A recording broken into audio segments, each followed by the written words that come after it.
Saya ini kata orang banyak itu punya fan banyak. Sebetulnya ini korban orang banyak. Karena ngaji Quran itu sulit, mereka nggak mau ngaji. Pasrah sama Pak Kures, pasrah sama Gus Bak, terima mateng. Jadi ini kenakalannya muhibbin. Dulu korban seperti ini juga Rasulullah SAW. Itu kalau sahabat ingin masuk surga itu ya gak suka ngamal yang berat-berat juga gak suka. Minta saja ke Rasulullah, ya Rasulullah saya minta satu hal. Apa? As'aluka murafaqataka fil jannah. Saya minta supaya jadi teman engkau di apa?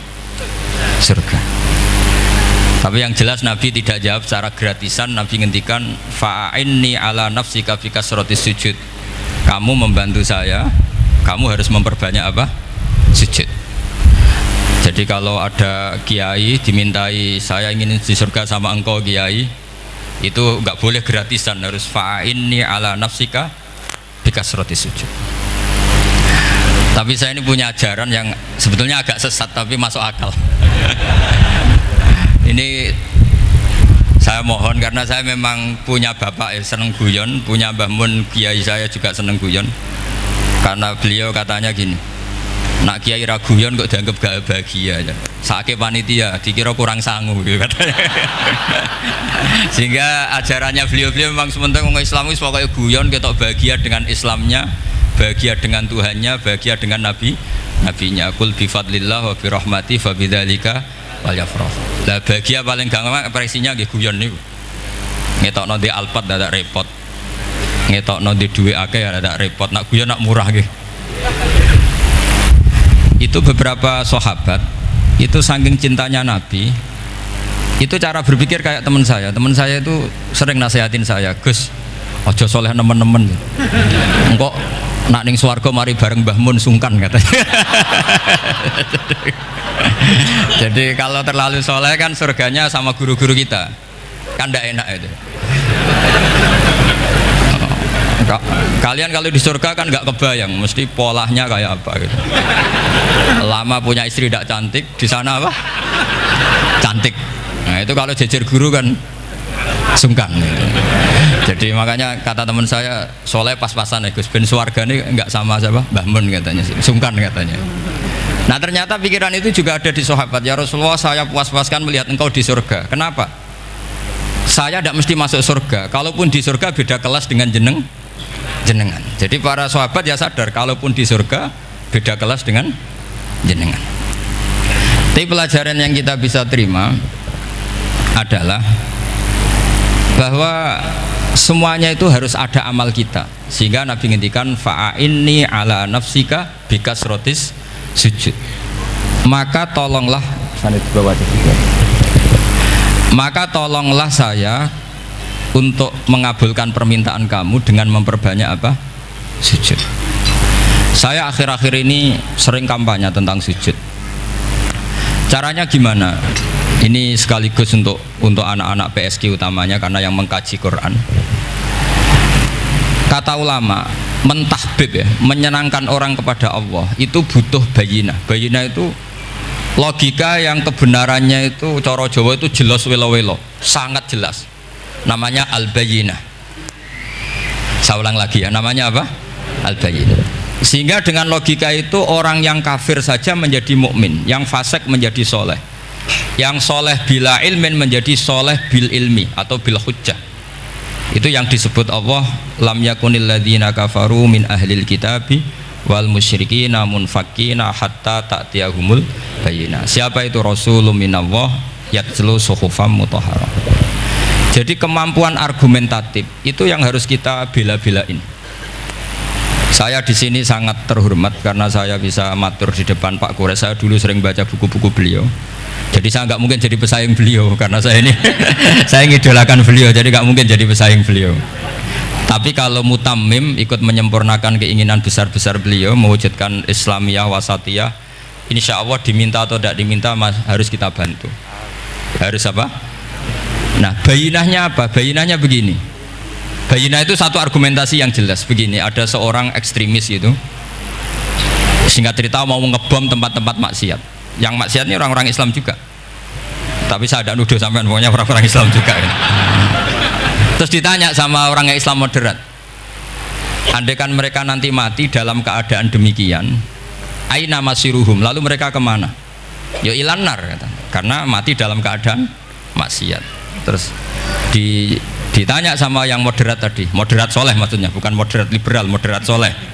Karena orang kadang salah paham, moderat itu pikirannya terus liberal, enggak, moderat soleh.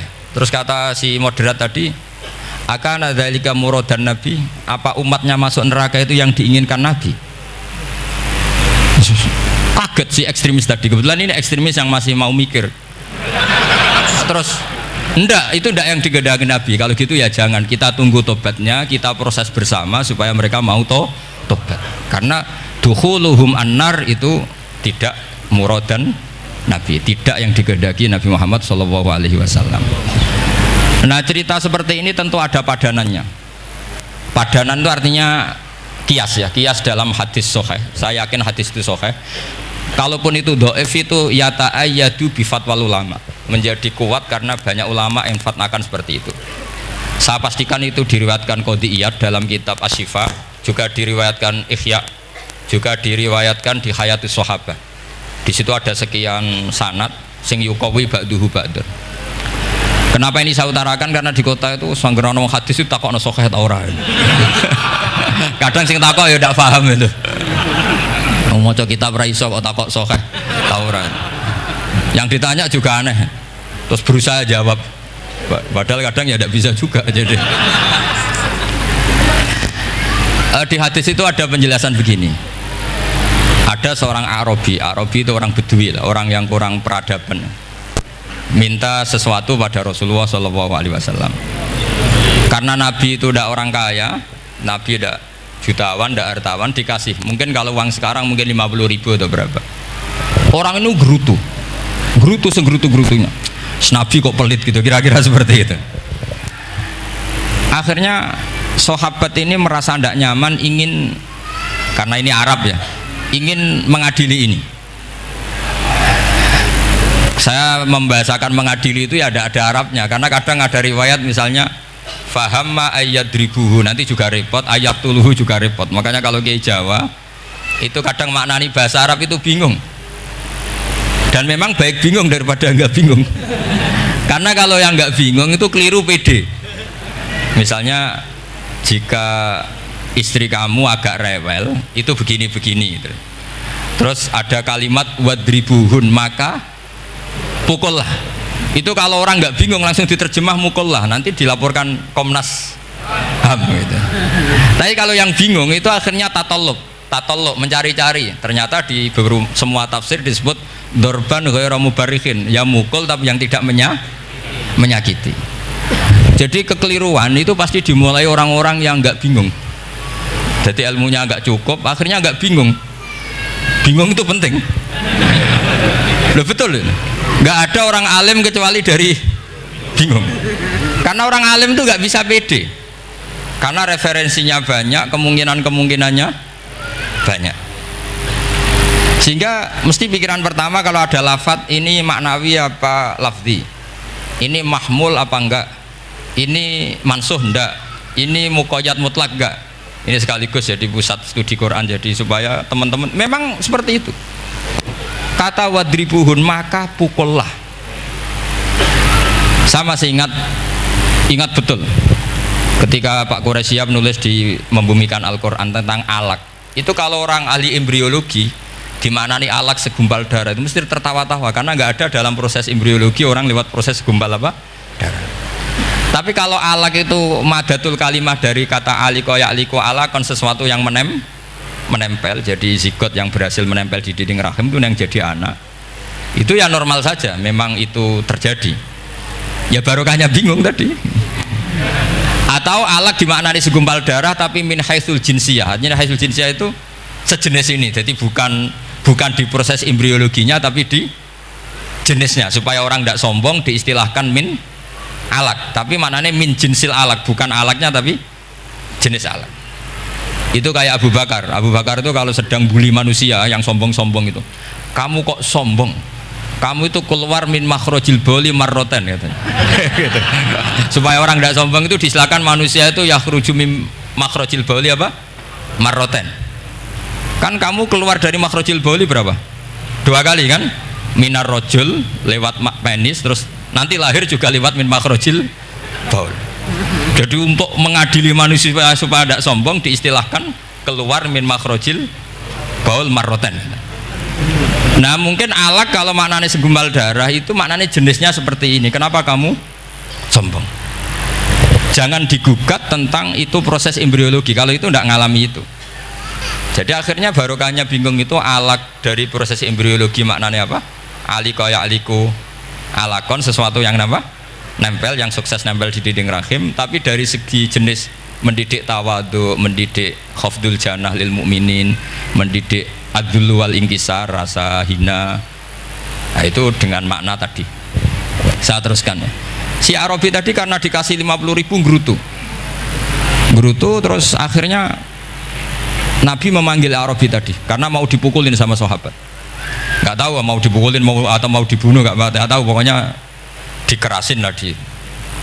Makanya nggak usah diterjemah, kalau diterjemah nanti jadi bingung.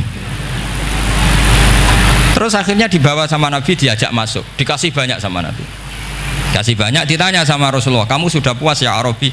Sudah ya Rasulullah. Hebatnya Nabi apa? Kamu harus menjelaskan ke semua sahabat saya kalau kamu sudah puas, karena tadi kamu ngomong yang bikin sahabat saya dongkol. Terus sekarang harus mengkonfirmasi. Ya Rasulullah. Di depan umum juga Nabi ikut. Ini Arabi tadi minta saya tak tambah, terus dia puas. Ahakada ya Arabiyu? Naam ya Rasulullah. Fajazakallahu min khairin wa asyiratin. Dia tegas naam ya Rasulullah. Nah, pelajaran dari hadis ini adalah kalimat ini. Ini harus diingat-ingat. Setelah Arabi tadi puas, sahabat juga tahu apa pernyataan puasnya Arabi tadi. Nabi ngetikan begini, masalu hadza, perumpamaan orang ini dan saya itu seperti orang yang punya unta atau sapi atau kambing yang syarodat, yang liar. Fattaba'ahan nasu, kemudian orang-orang ikut membantu nangkap. Falam yaziduha illa nufuran, bantuan manusia-manusia ini malah tambah lari karena ini semua orang ini asing. Bagi unta ini kan asing, yang nggak asing kan hanya pemilik. Nah,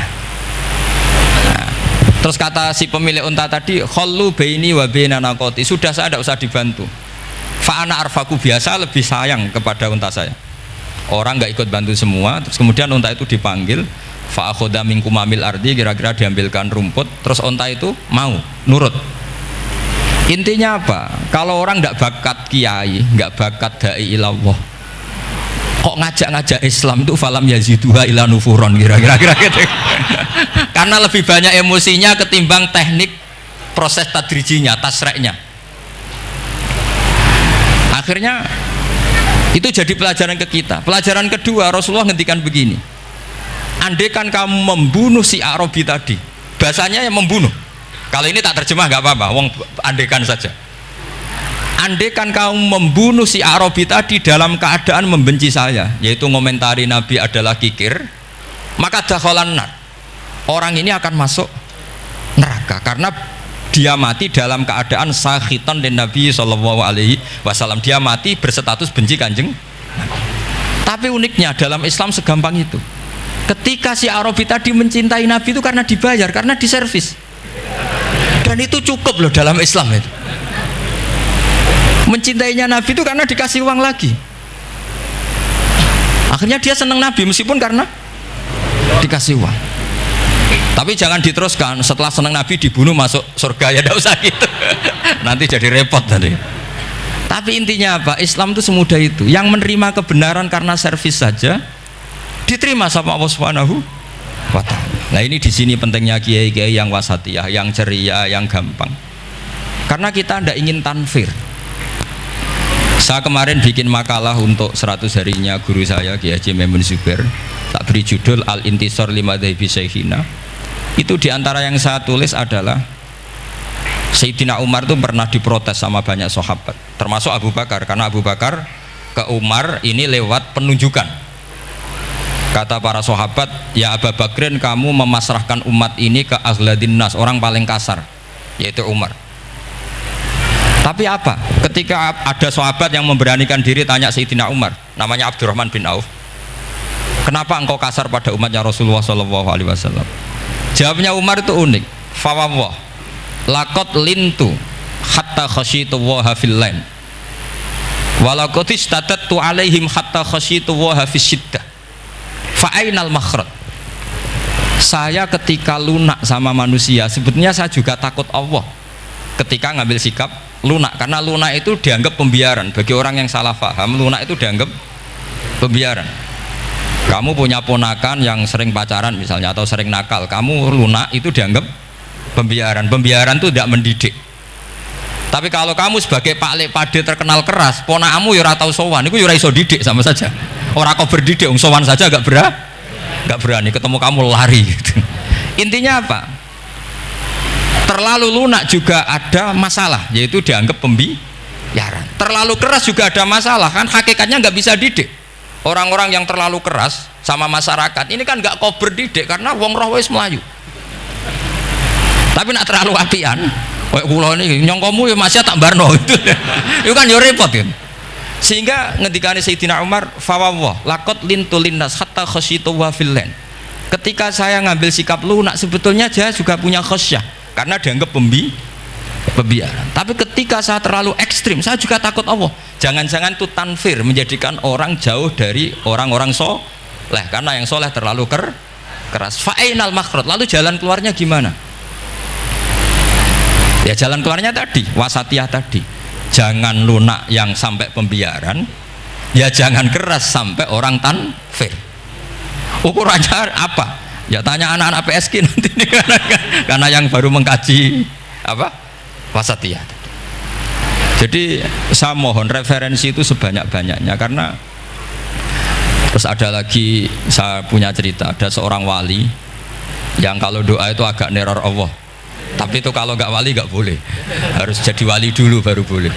Karena kalau wali itu keliru-keliru itu ya tetap sama Allah dibahasakan isek itu bronto. Enaknya kekasihnya Allah kan gitu. Makanya di antara doanya Habib Ali Al-Habsyi Sohibu Simti Duror itu doanya, tapi kamu tidak boleh melakukan doa ini, dosa. Kalau nggak wali dosa. Itu doanya gini.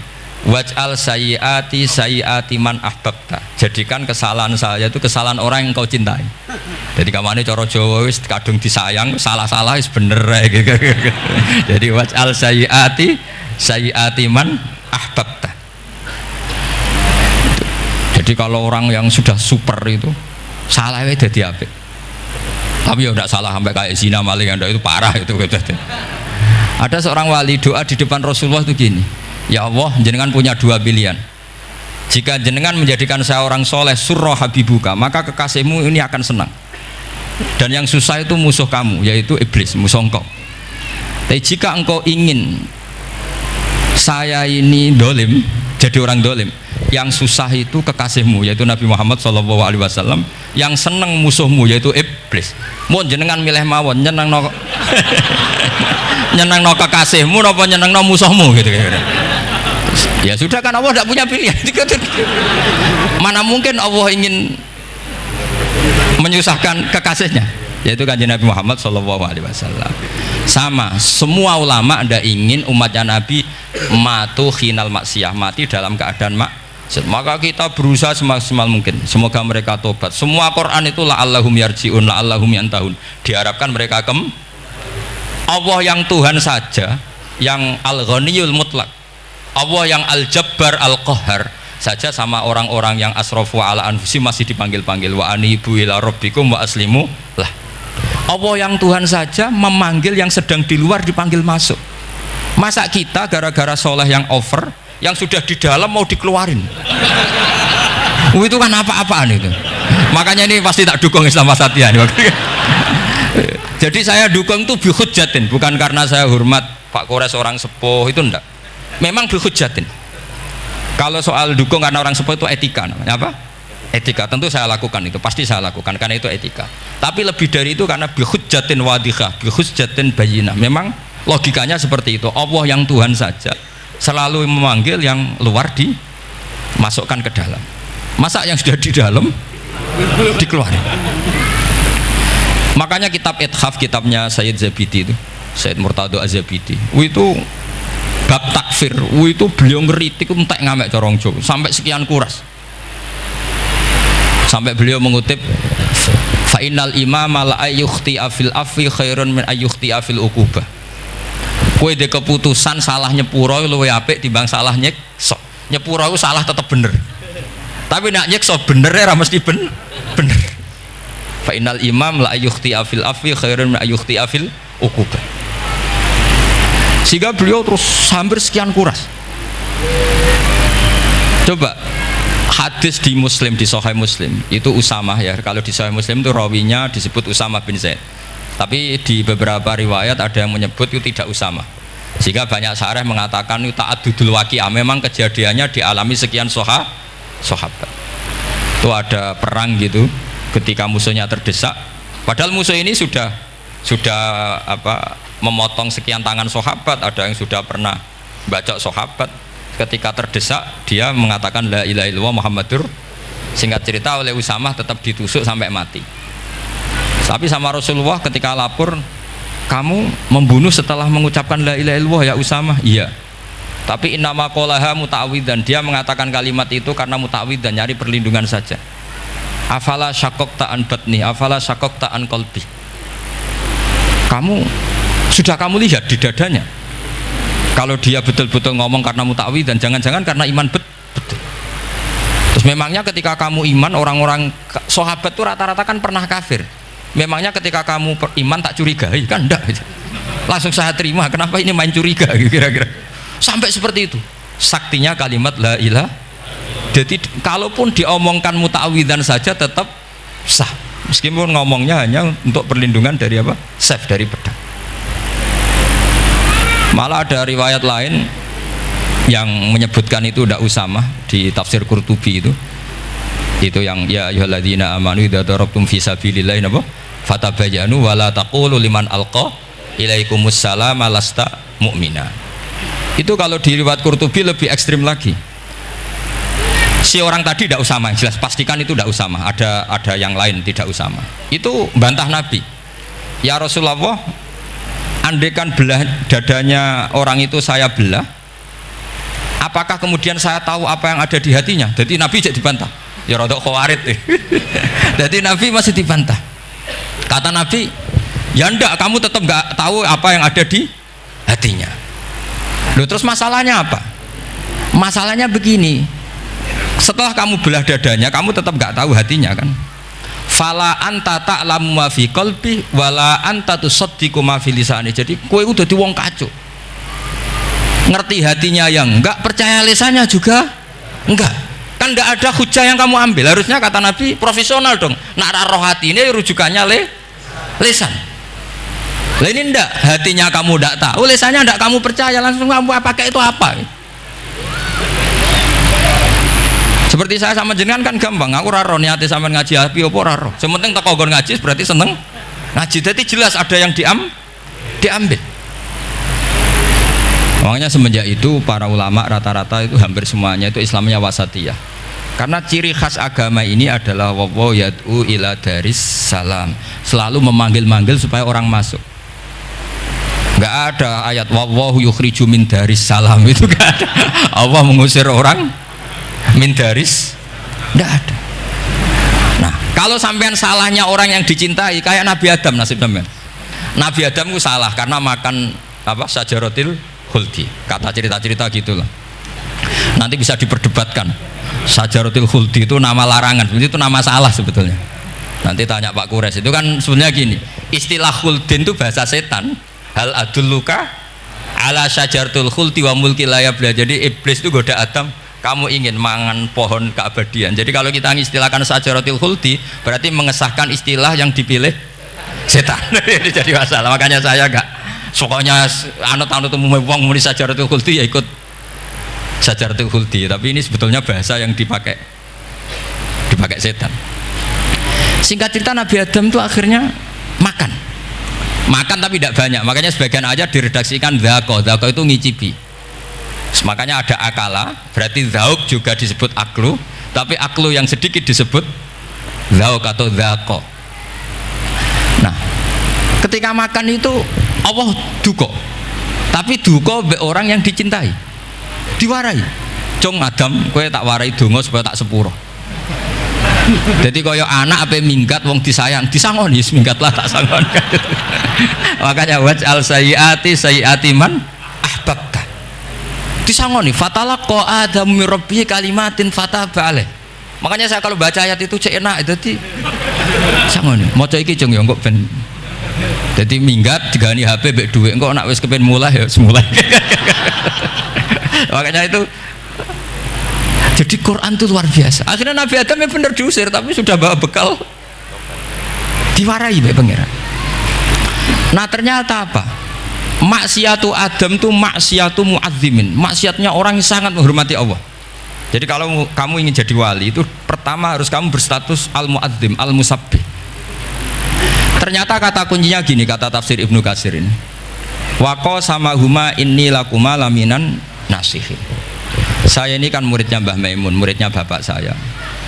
Kan nggak kebayang orang pakai namanya Allah kemudian dusta. Jadi Nabi Adam dirayu setan kayak apa itu nggak pernah tertarik, nggak pernah tertarik. Tapi akhirnya setan bilang, wallahi demi Allah, bahwa saya menyuruh kamu makan buah khut itu laminan nasihin. Wallahi, pakai kata wallahi. Terus Allah ya sudah merevisi larangan itu, sekarang sudah bilang boleh katanya. Nah karena kata pakai wawahi, terus kata Nabi Adam, fawawah wa izzatika ya Rabbi ma dzanantu anna ahadan yahlifu bika kadziban. Ini dawuh Nabi Adam. Adam wis tak kandhani kok ora nurut alasan apa? Terus Adam atau pengiran wa izzatika demi kehormatanmu ya Allah, fawawahi ma adzunnu anna ahadan yahlifu bika kadziban. Saya tidak pernah ngira ada hambamu, ada makhluk kemudian mencatut nama engkau kemudian dia dusta. Kenapa saya sebut-sebut nanti tadi asmani Mbah Mun?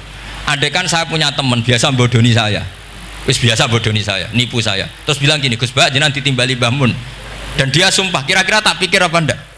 Enggak, pasti saya langsung meskipun ya dibodoni. Karena saking wibawanya Mbah Mun sehingga saya enggak ngecek lagi orang ini bohong apa tidak. Nah, Nabi Adam saking wibawanya Allah di hatinya Nabi Adam, kita disebut wawahi.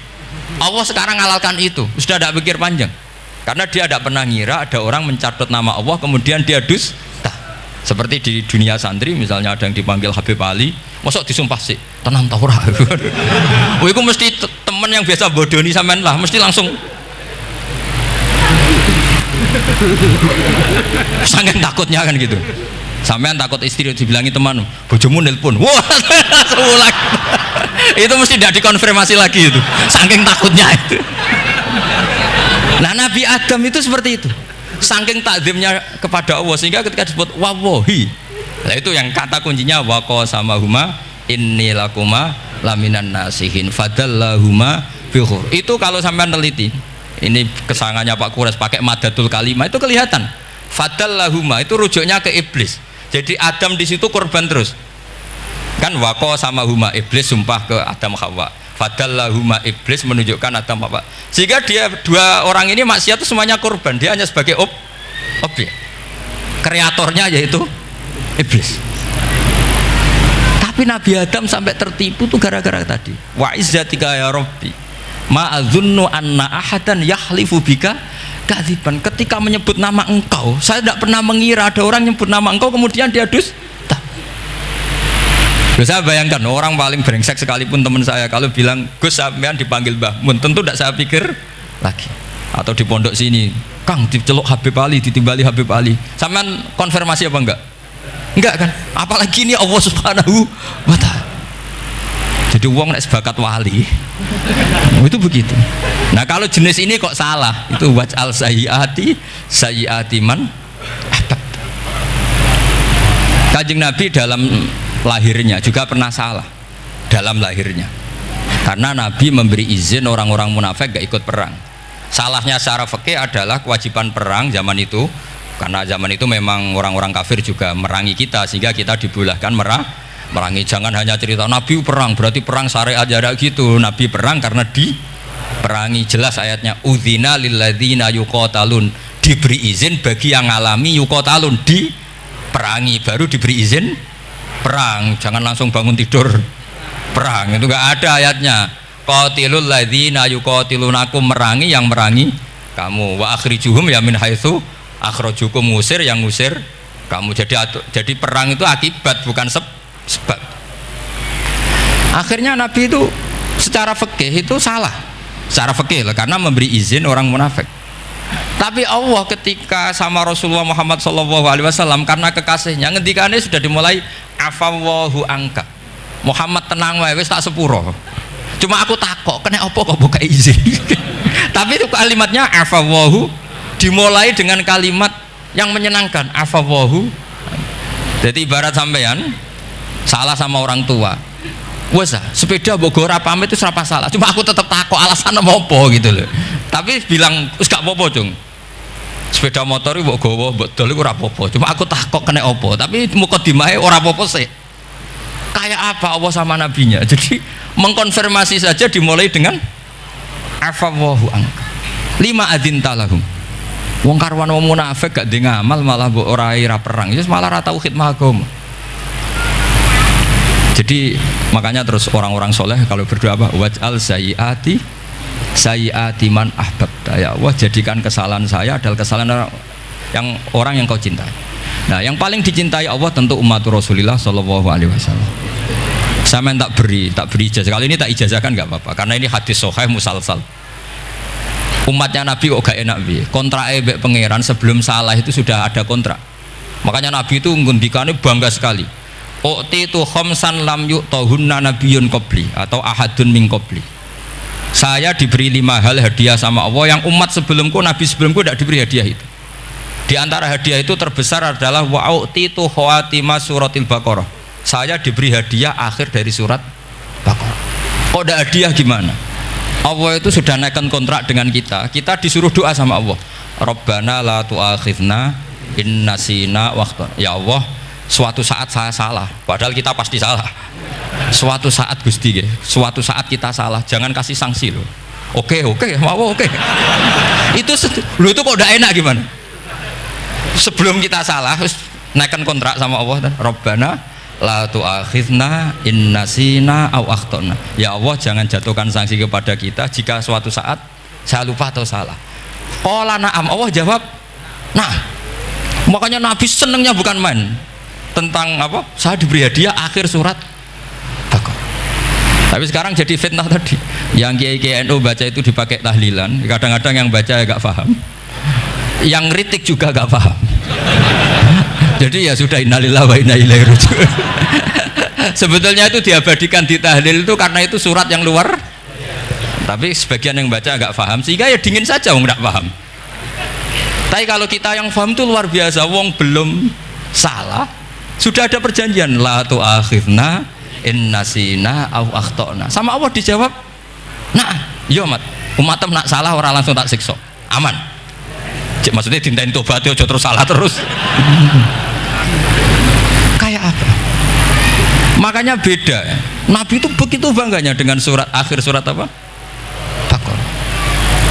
Terus tafsir kedua, umat ini adalah umat yang sifat Allah itu selalu aktif dan dua-duanya aktif. Ini perlu saya sampaikan berkali-kali, dua-duanya aktif. Sehingga orang soleh itu nggak boleh mengadili orang dolim. Itu umatnya Rasulullah Shallallahu Alaihi Wasallam. Begini logikanya ya. Pernah ada cerita, ada orang soleh sedang sujud, diinjek sama orang fasik, al-asi lah orang fasik. Karena orang soleh ini diinjek, orang soleh, bawaan orang soleh itu ya kadang gampang marah, bawaan orang soleh. Tapi pas marah itu nyatut nama Allah. Fawawahi la yaghfirullahu laka, pakai nama Allah. Ada kan dia bilang asemane kue itu malah nggak apa-apa gitu. Karena misoh-misoh sendiri itu kan urusan dia. Tapi pakai namanya Allah. Fawawahi la yaghfirullahu laka. Allah tidak akan ngampuni kamu. Itu Allah langsung memberi wahyu ila nabi hada zaman, ke nabinya zaman ini. Allah ngendikan gini, ini yang cerita Rasulullah. Mang dzalladzi yata'alla alayya alla aghfira li fulan faqad ghafartu lahu wa ahbattu amalak. Orang itu tak ampuni, yang sujud amalnya tak hilangkan. Kenapa? Allah tersinggung. Wong saya ini bisa aghfir, bisa ngampuni. Kenapa kamu nyifati saya hanya u'adzib? Jadi kira-kira Allah itu tersinggung. Wong sifatku itu yo yaghfir wa yu'adzib, kok ganti yu'adzib tok iku piye? Jadi sifatku kan hilang sitok gitu. Paham ya? Jadi kalau kamu melihat orang-orang maksiat, pikiran kamu Allah yu'adzibuhum itu enggak fair. Bisa saja Allah yaghfiru lahum. Tapi kamu milih situ tok, yaitu sifat yu'adzib, itu enggak fair. Harusnya ya yaghfiru liman yasha wa yu'adzibu man yasha. Tapi orang soleh ini wallahu la yaghfiru wallahu laka, itu Allah tersinggung. Kenapa tersinggung? Karena Allah hanya disifati yu'adzib, bukan disifati yaghfir. Padahal Allah bisa yu'adzib, bisa yaghfir. Sehingga Wahsy ketika seperti itu, dia qatilu ahabbin nas ila Rasulullah, yaitu Wahsy adalah qatilu Hamzah. Ketika Nabi da'a alaihi, tidak usah diterjemah, itu sama Allah malah Wahsy dikasih tobat. Bahkan turun ayat laisa laka minal amri syai'un aw yatuba alaihim aw. Jadi kita melihat ahlul maksiat, oke, kita tidak cocok dengan mereka, tapi tidak cocok tetap berharap mereka tobat. Kita tarbiyah, karena kita tidak boleh nyifati Allah yu'adzibuhum qatan. Mungkin ora melok dadi pangeran kok muni qatan. Isa wae Allah yaghfiru lahum. Itu pelajaran bagi kita. Jadi ternyata si soleh tadi ditegur sama Allah, kamu tidak bisa seperti itu. Mangdalladzi yata'alla alaihi, yata'alla itu corong Jawa sumpah serapah. Kok iso aku mbok sifati u'adzib tok, wong aku iso aghfir. Makanya di Quran itu ada wa yu'adzibal munafiqina. Ayatnya apa? Insya'a au yatuba. Nah, ini dalil-dalil napa kalau jenengan mendukung Islam napa wasatiyah. Jadi an ilmin. Jadi saya dukung gerakan ini, satu an ilmin, dua memang secara etika. Pak Quraisy itu orang sepuh, tentu pilihan itu setelah sekian baca tafsir, baca referensi, beliau seorang akademisi, profesor doktor. Tapi saya tetap mohon dukung kita itu an ilmin, apa? An ilmin. Memang dari awal Allah mensifati dirinya bisa yaghfir, bisa yu'adzib. Kenapa kita memastikan yu'adzib wong Allah bisa yaghfir? Nah, dengan demikian kamu menetapkan sifat Allah dua-duanya. Jadi yang soleh ya tetap khawatir jangan-jangan ada masalah, yang fasik pun tetap ada harapan. Makanya masyhur dawuh Sayyidina Ali yang dikutip hampir semua ulama, apa? Ala unabbiukum fil faqih kullal faqih. Apa perlu saya ceritakan siapa yang ahli fikih sebenarnya? Apa kata Sayyidina Ali? Sebagian orang malah memarfukan ini ke Rasulullah Shallallahu Alaihi Wasallam. Kalaupun ini tidak hadis marfu, dawuh Sayyidina Ali pasti tercermin dari keinginan Rasulullah Shallallahu Alaihi Wasallam. Ketika Nabi ditanya siapa itu al-faqih kul al-faqih atau Sayyidina Ali, malam yuknitin nas min rahmatillah walam yu'amminhum min makrillah. Apapun kondisinya orang, jangan putus asakan dari rahmatnya Allah. Jika Nabi itu pernah sangat serius ngadepi orang-orang fasik, tapi setelah dimultazam sama Allah ditegur, kalau kamu begitu rahmat saya kata Allah kamu batasi. Semenjak itu Nabi terus rileks. Dan Nabi kalau ibadah itu mesti milih yang paling gampang. Ma khayyara Rasulullah sallallahu alaihi wasallam amroini ilahtaron apa? Aisarahuma, pasti milih yang paling gampang. Termasuk Nabi unik itu tofa rogiban. Semua sahabat itu tofu musyatan, semua tawaf secara jalan. Tapi Nabi tofa rogiban. Jika kata ulama-ulama usul fikih, afdol mana? Ya afdol tawaf secara jalan, karena al ajur bi qadrit ta'ab. Tapi untuk Nabi itu afdol tofa rogiban. Kenapa? Karena Nabi adalah muallimul ummah, pengajar umat. Kalau Nabi tidak tofa rogiban, maka orang akan bilang syarat sahnya tawaf harus jalan. Barokahnya Nabi naik unta, orang mengesahkan tawaf secara rogiban.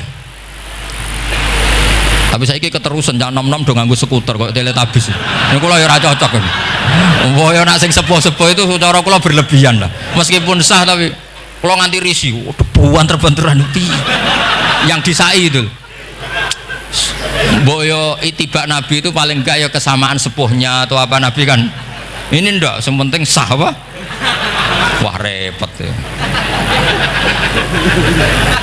Terus bukti berdua gini, kalau Nabi itu ingin ibadah itu paling ringan. Suatu saat setelah Fathu Mekah, Nabi kayak apa rindunya sama Ka'bah al-Musyarrafah itu, sama Al-Ka'bah al-Musyarrafah.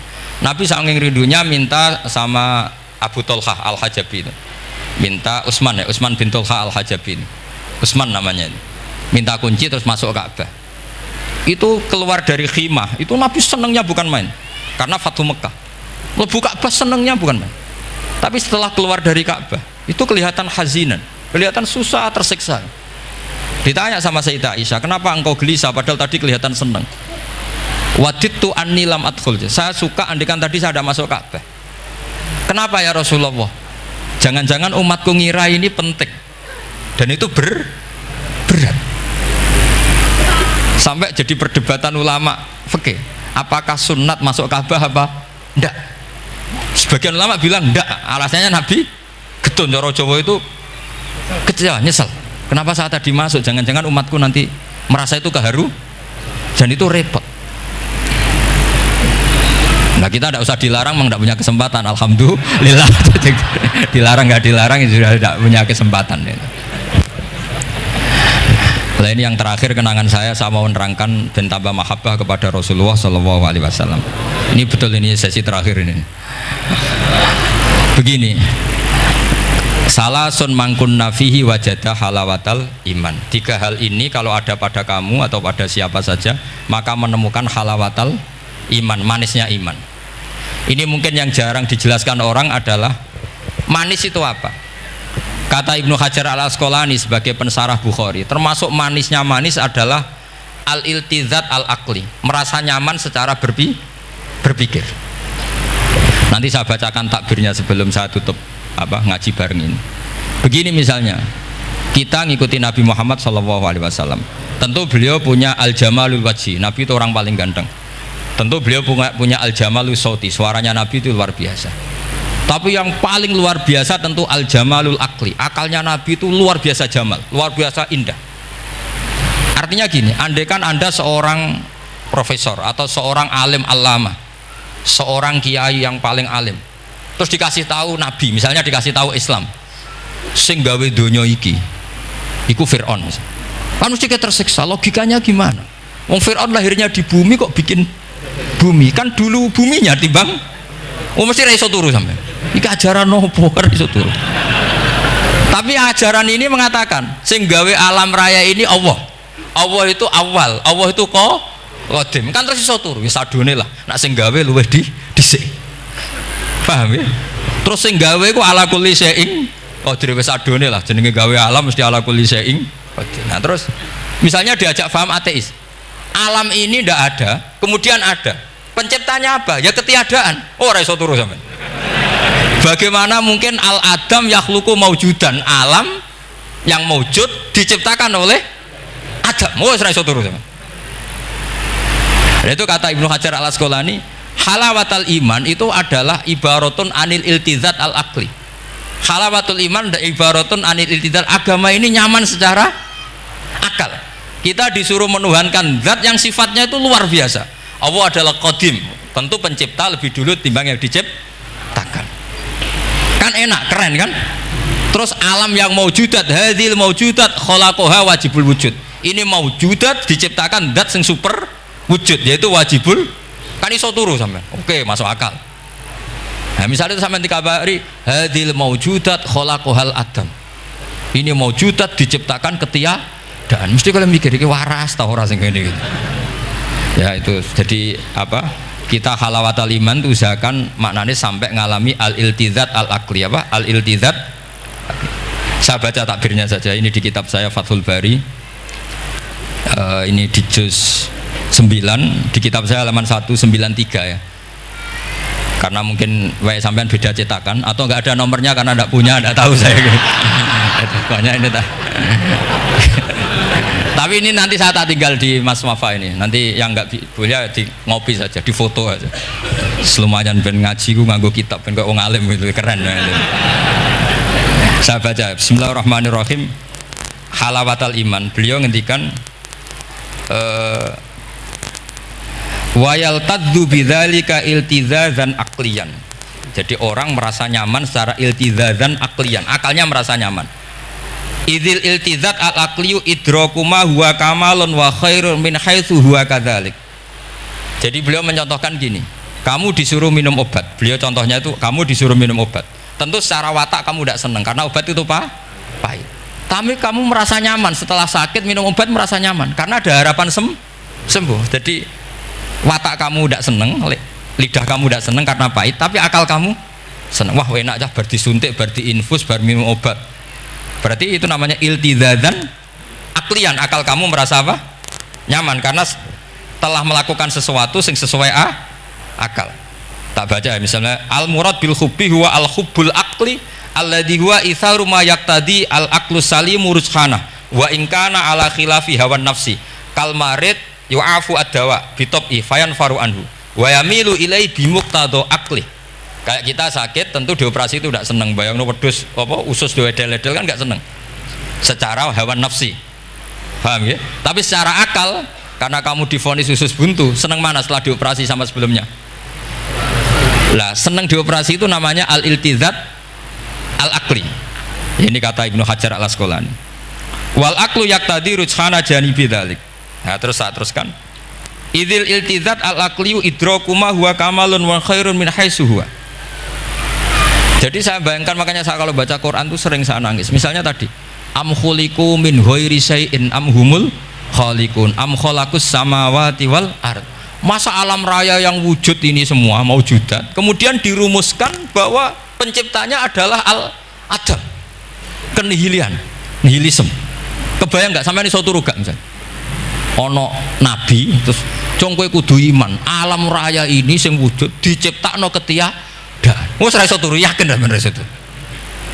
Tapi kalau nabinya bilang hadhil awalim atau hadhil alam khalaqaha Allah. Allah itu siapa? Al-Qadim, wajibul wujud, ala kulli syai'in qadir, lahul asmaul husna, lam yalid walam yulad walam yakul lahu kufuwan ahad. Oke, keren kan gitu. Lha iku jenenge al-iltizat al-aqli. Kalau kamu sudah ngalami seperti itu, wajada halawatal iman. Terus kata Ibnu Hajar al-Asqalani, terus wa yu'abbirus syara' yaitu Rasulullah sallallahu alaihi wasallam membahasakan al-iltizat al-aqli dibahasakan dengan halawatal iman. Jadi halawatul iman itu kamu harus ngalami al-iltizat al-aqli. Seperti misalnya dalam hukum sosial, kata ulama-ulama, laulam yakun ma ja'a bi Muhammadin dinan lakana fi aqlin nasi hasanan. Andai kan Muhammad tidak mengatasnamakan itu agama, akal pun mengatakan itu baik. Coba ajaran kita, ambek bojo sing apik, ambek anak sing apik, ambek tangga sing apik, itu kan enak. Coba kalau ajarannya gini, bojo tabuki wae kesuwen, kan bingung, iki ajaran apa kan kaget. Ambek tangga, oh sing kontel, gak ngono tidak kok. Oh, iku ajarane Nabi apa ajarane ekstremis kan bingung jadi. Jadi makanya laulam yakun ma ja'a bi Muhammadun dinan lakana fi aqlin nasi hasanan. Itu namanya al-iltizat al-aqli. Saya kira demikian, mohon maaf. Assalamualaikum warahmatullahi wabarakatuh. Waalaikumsalam.